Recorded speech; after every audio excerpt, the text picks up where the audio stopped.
Hello, good crowd. As we record these final episodes, I'm really just thrilled to be able to have Margret Trilli on the show for you. She is the President and Chief Investment Officer at Impact Assets. Impact Assets is one of the premier, leading, thought-provoking, guiding lights in the impact investing community. What an opportunity for us today to learn from one of the truly great experts in the field. Stick around, you don't want to miss this episode. Welcome to the Your Mark on the World show with your champion of social good, Devin D. Thorpe. Margaret, welcome to the show. Devin, thank you for having me. It's a pleasure to be here. Oh, the pleasure's all ours.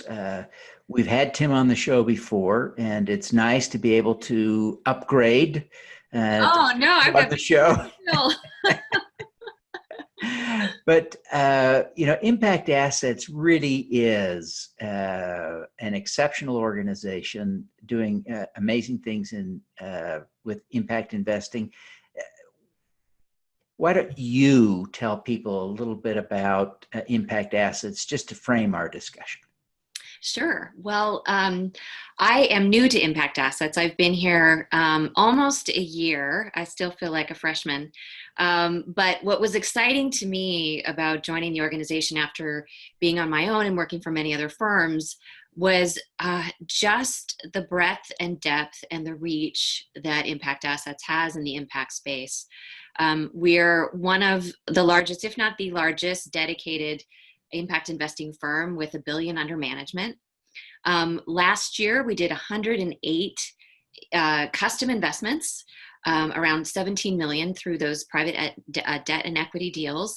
This year, we're on track to lap that a couple times. We've already done nearly 100 deals this year, and that amounted to about 30 million.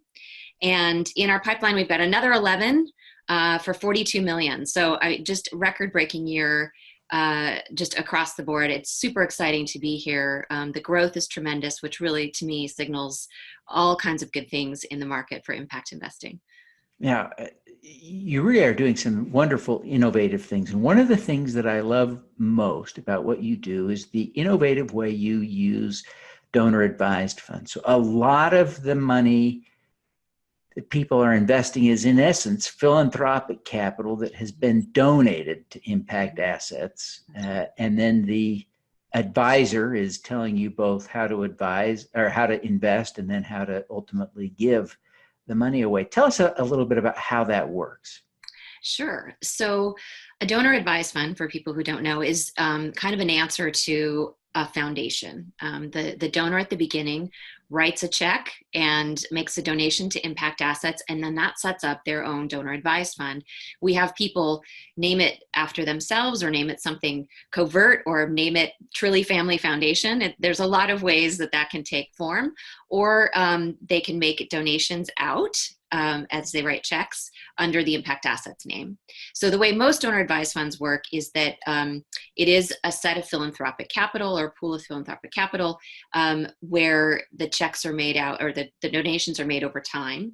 And what's different about us is that our investment platform allows you to invest the corpus of your donor advised fund in 100% impact. So while those assets are waiting to be deployed through grants, our clients are already having impact by either investing in our model portfolios or our broad themed options, or they're going out and sourcing their own deals, whether they're in companies or in funds. And we've also got a program to allow them to do their own special deals in the meantime as well. So it's a great way for that 95% of capital that otherwise would be waiting for their turn to actually have some impact in the meantime.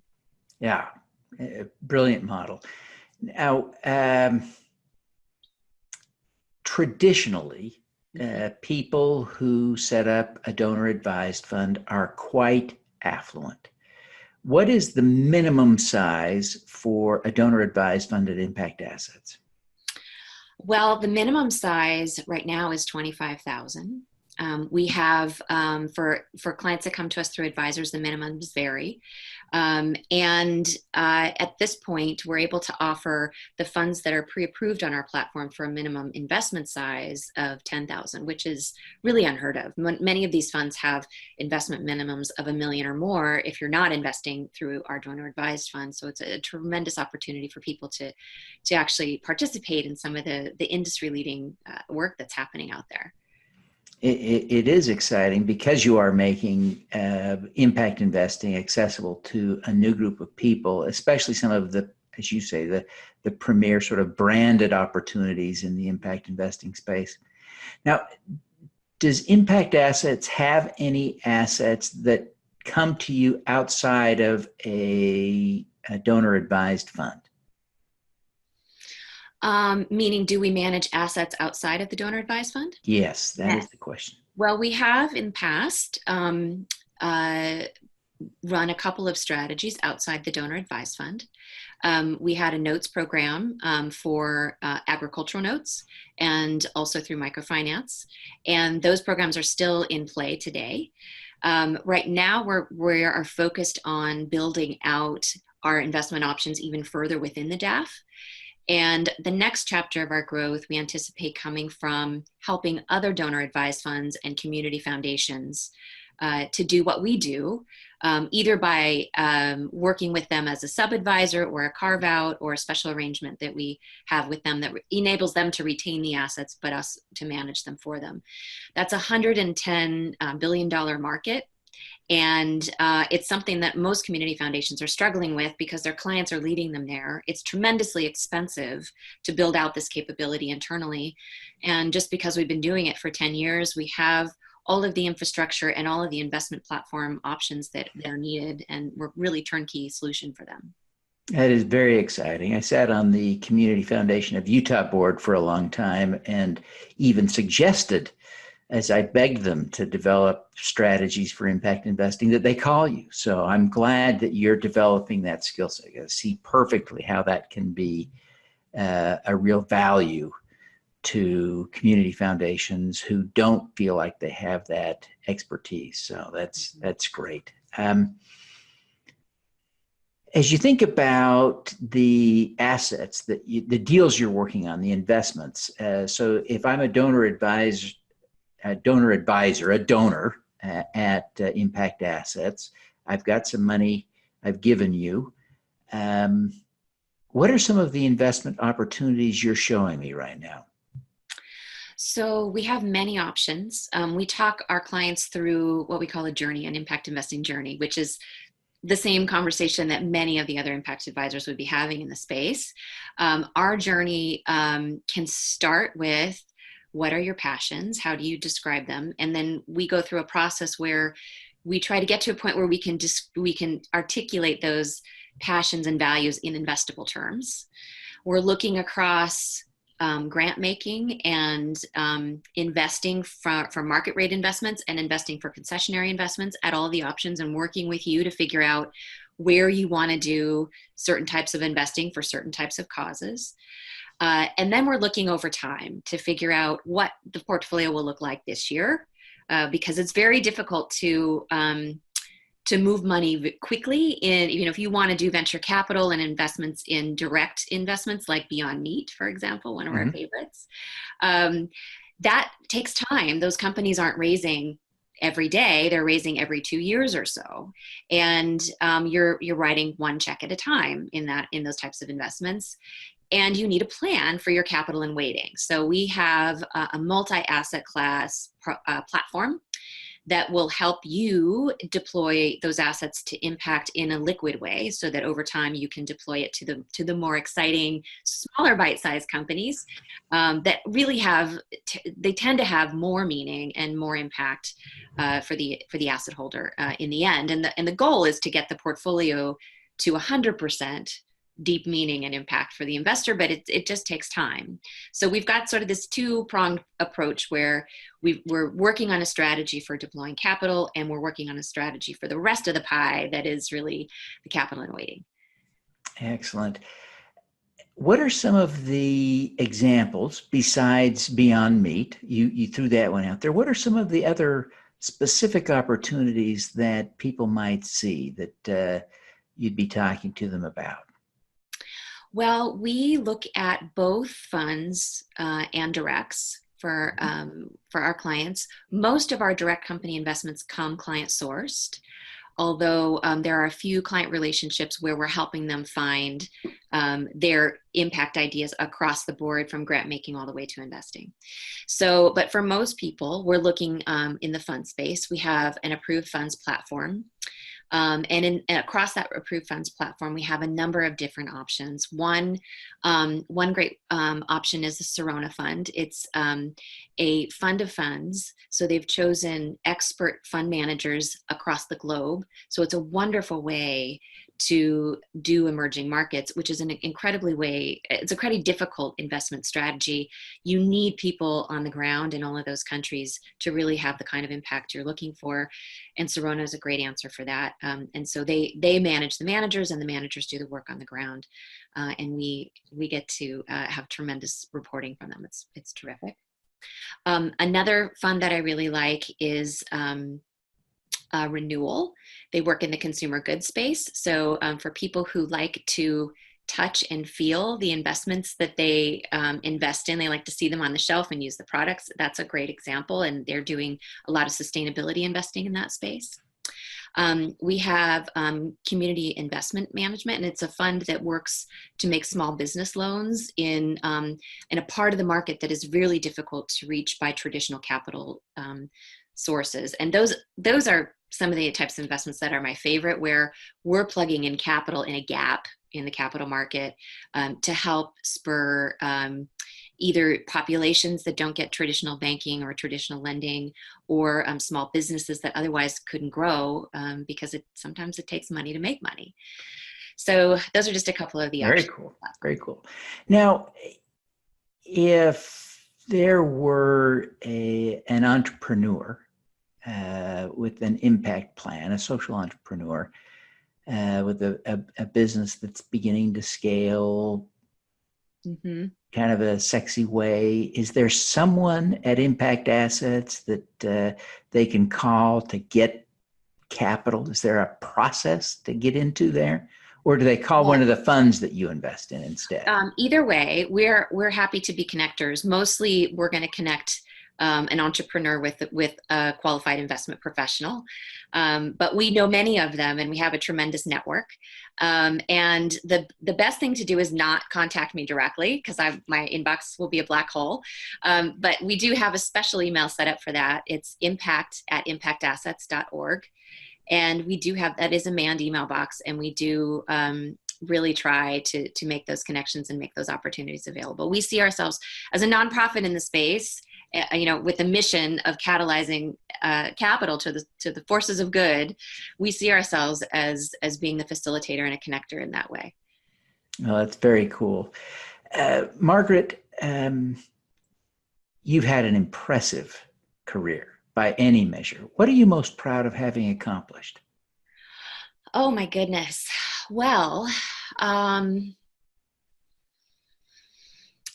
think the one thing that I think I've done repeatedly over and over again is to come in and take a very complex, messy problem and try to tease out the component parts and solve it. So I did this at the end of my career at Barclays Global Investors in a non-impact way. It was the first global role in the company.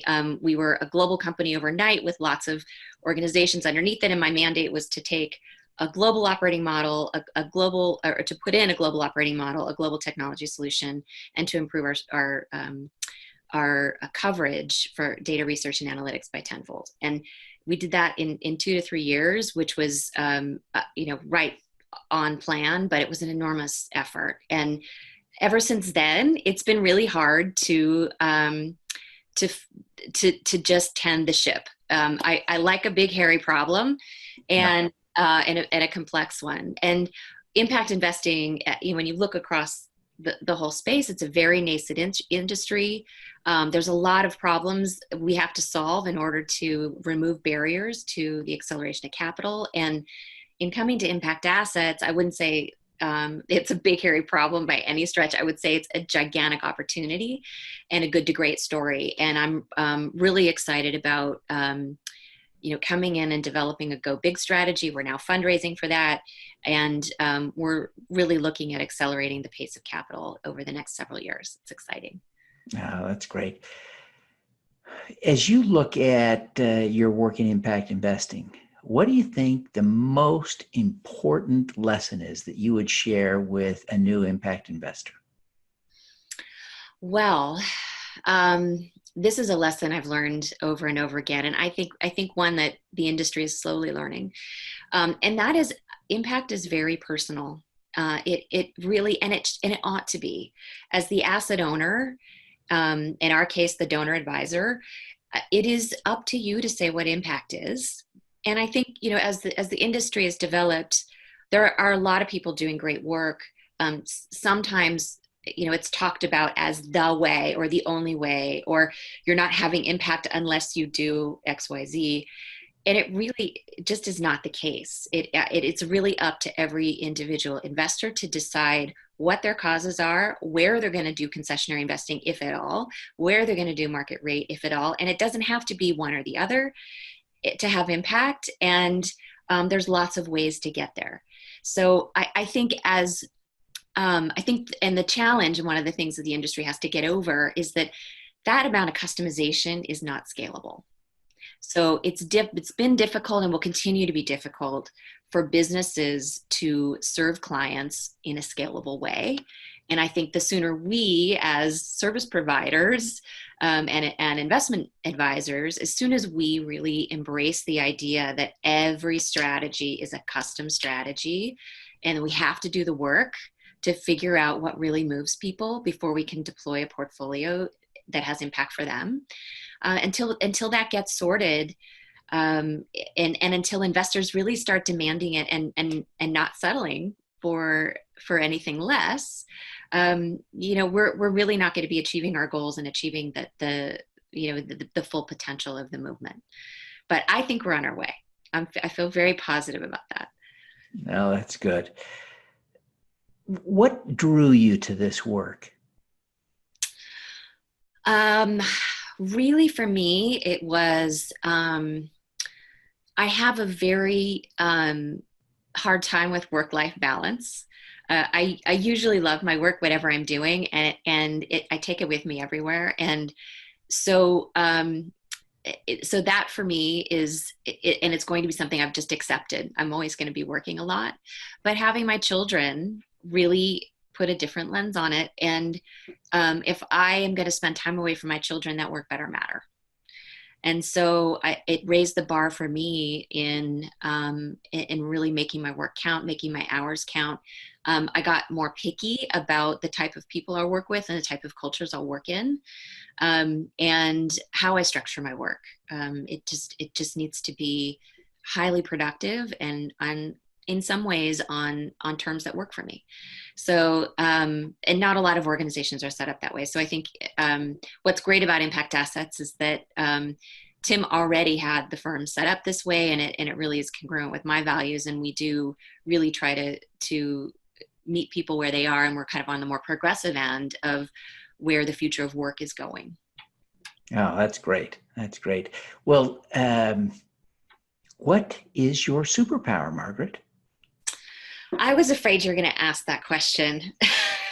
One of my core values is being modest and humble. So the way that's framed just is hard for me. But I'll say this. One of the things that I hear sometimes is that I have this ability to be futuristic and visionary and very strategic, but I also really enjoy the execution. And so my strategies tend to really think about what's, they always incorporate what's feasible, and it always extends all the way through execution. And I enjoy being in execution. I've spent times in my career where I was doing only one or only the other. And what surprised me is that when I was the head of strategy for an organization, I missed the execution. So I don't know, not a lot of people like both. And I do. Yeah, that's great. Well, Margaret, thank you so much for taking the time to be with us today. We really appreciate it. I know you've got to run, but before you go, would you take just a minute and tell people how they can learn more about impact assets and how they should connect with you, perhaps on social media? Awesome. Thank you. So our website is www.impactassets.org. Look for the IA50, which is our, every year we do a fund platform review to give you a sampling of some of our favorite impact fund managers in the space. You can connect with me on LinkedIn. And again, if you're a social entrepreneur, impact at impactassets.org. Fantastic. Again, Margaret, thank you very much for being with us today. We wish you every success in your great work to improve and expand impact investing. And thank you again for being with us. Thanks, Devin. All righty. Let's do some good. Devin Thorpe's mission is to end extreme poverty, improve global health, and mitigate climate change before 2045 by finding and sharing the stories of those who are doing the most good. Thanks for tuning in to the Your Mark on the World show, the Social Impact Podcast. Please subscribe via YouTube, iTunes, Google Play, Stitcher, or Spotify.